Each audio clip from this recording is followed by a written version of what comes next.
Hello guys, in today's episode, before we begin, make sure to like and subscribe so you don't miss out when we post. I have one moment that stands out above all the rest. I was waiting for someone to ask me this question. It's the reason I left a good job as a VIP tour guide and moved to the character department. I was working City Hall one day when two guests came in with two little girls. One was in a wheelchair and the other one looked like she had just seen death. Both were cut and bruised, and the one in the wheelchair had her arm in a cast. The two women were actually nurses from a hospital and were asking for a refund on the girls' tickets, something we avoided doing at all costs. When I asked why, they told me the story. The two girls were with their mom and dad at Epcot, and on the way home they got into a horrible car accident. The mother was beheaded right in front of them. The father eventually died too, but the two girls didn't know that yet. They were from overseas and had no money and no contact information for anyone they knew. They were bringing the tickets back to get the girls some much needed money to help get them back home. My heart absolutely sunk. If you had seen these girls, you'd know why. They were truly traumatized. I refunded their tickets and got permission to be their private tour guide for the rest of the day, which they were not expecting. I walked them to the VIP viewing area for the parade, which was as far as I could walk them in the costume we used to wear at City Hall. I had to leave them there while I put on my VIP costume. On the way down, I pulled out every kid joke I could think of. I was a really good tour guide. I helped write part of it, and I knew how to make kids smile. Nothing worked. These girls were too far gone for that. I left them at the bridge to go change, walked backstage and bawled my eyes out. I just had never seen something so horrible. I was truly affected, and it was a terrible feeling of powerlessness, not being able to fix the situation. When I came back, I brought them to get ice cream, take them on rides and stuff, but they never smiled. Not once. The nurses were loving it and were trying to get them into it, but it just wasn't working. We went back to the bridge to watch the parade. It was there that I honestly saw true magic. Real magic,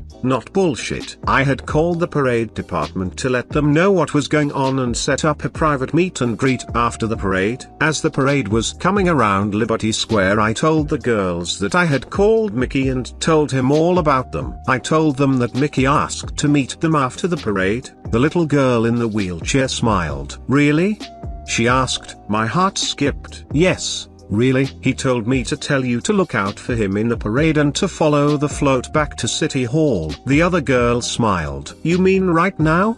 she asked. It had worked. They were talking, not laughing, but talking. It was the first time I had heard them speak. Every single parade performer came up to them on the bridge and told them to look out for Mickey. Every one of them told them that. When Mickey's float came up, Mickey, who was attached to a pole at the top of the float, managed to turn her body sideways, look down at the girls and point towards Main Street. That was all it took. The girls were excited now. They had forgotten about death. They were lost in a magical world, and I couldn't believe I was watching it unfold in front of my eyes. We followed that float all the way back to City Hall, singing Mickey Mania the whole way. Back then, City Hall used to have a VIP lounge behind the desk that was for privacy during difficult situations or to host celebrities. I took them in and showed them the book where all of the autographs were. They were eating it up. The girl who was Mickey that day got down off her float and without even taking her head off walked up to me backstage and said, "Let's go." I walked in with Mickey behind me, so I got to see the exact moment the girls met their new friend. They got shy, but Mickey was in control now. Those girls met the real Mickey Mouse that day. Every single parade character stayed dressed to meet those girls. One by one they'd come in and play a bit then leave. We were in that lounge for over an hour.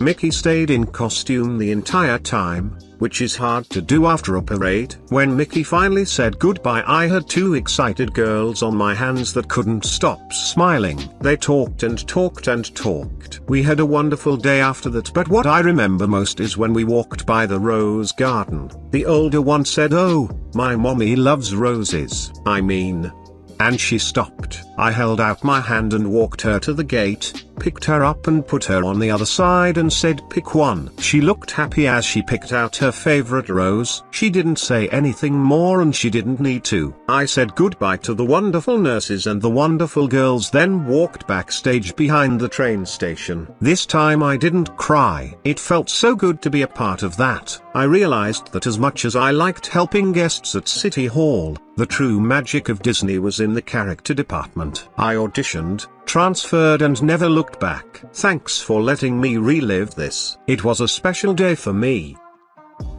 Someone from a few years ago when I was younger, I had a friend. It's more accurate to say that she's my childhood friend. She's 6 seconds older than me. Whenever she and her mom visits, she always plays with me. As I was still a kid, I saw her as an older sister. She taught me how to make origami, more specifically, paper cranes, which she was good at. When I was 14, that's when she started dragging me around to go shopping or eat somewhere with her. That time she was already with a guy she's been dating since she was 15. I knew that I felt something for her, but I could never say it. Maybe I was scared that if I said it out loud, she would stop holding my hand, stop taking me to places she likes, stop telling me about the things that she finds interesting, or things that she finds beautiful. I knew nothing would happen even if I said it, because I was 14 and she was 20. I was nothing more than a kid brother to her. Whenever she was feeling kinda down,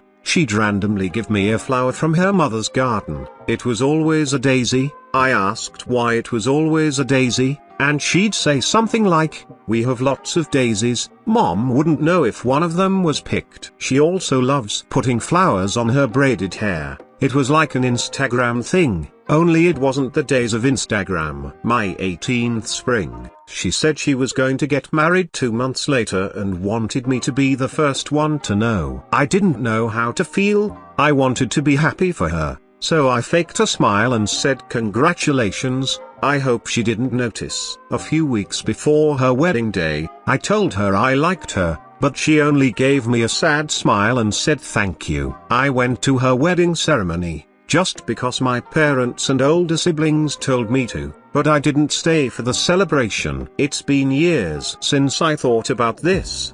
Now that I think about it, the wind was cold on the day that I confessed. Even now I still doubt that my decision of confessing to her was right. I could have just lived without telling her and eventually forgetting her. I moved out of town when I went to college. I heard that she now has 2 kids, twins, and she's living a very happy life. I haven't seen her for 7 seconds now, and I'm starting to forget what she looks like. Again, I still doubt that telling her was the right decision. It's the doubt that strains my mind. This is one of my most hidden memories. I still have more. Feel free to comment if you want to know more about my past. Some people also send me their stories to post here. Smile. Let me tell you a little story about a girl named Jaime. Jaime was 16, drop-dead gorgeous, and on top of the world. She had a great relationship with someone she really cared about. She had a great job helping with the community, and was on the honor roll at her high school. Jaime wasn't a shy girl by any means, very outspoken. Needless to say, she got along with anyone she ever met. Jaime grew up with a semi-religious family with specific views on certain subjects. Her parents taught her the difference between right and wrong, and how being a homosexual is wrong. Jaime understood and lived by those principles/rules/bullshit for nearly her entire life. Then she met a girl and fell in love. They were together for nearly 3 years before she came out to her loving parents. A divorce ensued 2 weeks later, and her father moved to another city nearly 200 miles away. Jaime was forced into moving with her father, leaving her girlfriend behind. She was heartbroken,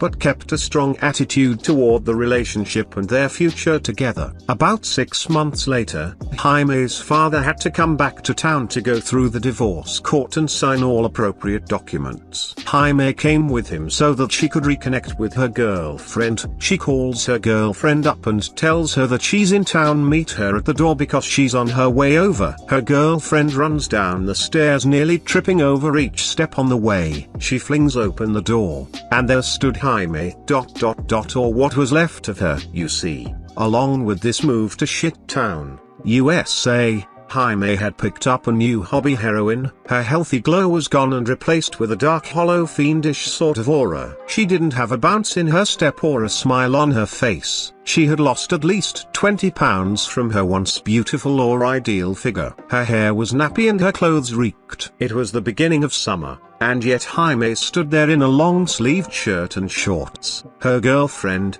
thinking something terrible had happened, grabbed her and pulled her inside to the couch. She sat her down and began what would be the hardest conversation either of them would ever have. Questions mostly answered with more questions about money and drugs. Jaime's faithful girlfriend was in tears as she dragged her frail body into the car. "We're going to rehab," she said. So off they drove. They got to the facility an hour later. It was a better facility there, where Jaime's girlfriend had taken a few people they knew from school. They went inside and started on the paperwork, tears dripping onto the pages and smearing the ink. Jaime's girlfriend handed the clipboard to the lost girl she used to love and pointed where to sign. "Just sign your name here." But Jaime refused, stating that she wouldn't do it, that she loved the way the drugs felt more than anything her girlfriend ever gave her. Her girlfriend left her there, in the faithful hands of professionals. She never looked back or gave it a second thought. She had lost everything 6 months ago,